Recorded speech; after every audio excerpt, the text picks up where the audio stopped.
पहला ड्रामा कौन सा था आपका जिसमें आपने एक्ट किया?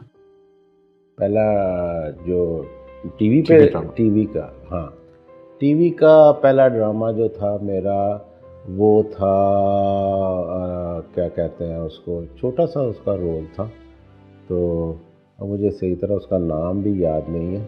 पर्ची याद है, पर्ची ड्रामा था।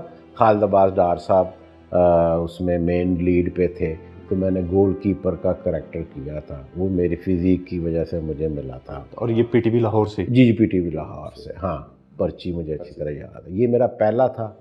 और पहला मेरा पीटीवी से जो हिट था जिसने मुझे नाम दिया वो खोजी था। खोजी था? हाँ जी, खोजी आपकी बहुत बड़ी हिट थी। जी, और आपकी असल में रिकग्निशन? जी जी, वो मेरी थी। वो उसमें अली जा साहब की मेहरबानी थी कि उन्होंने अली जा साहब के साथ मैंने थिएटर पे एक प्ले किया था। अच्छा।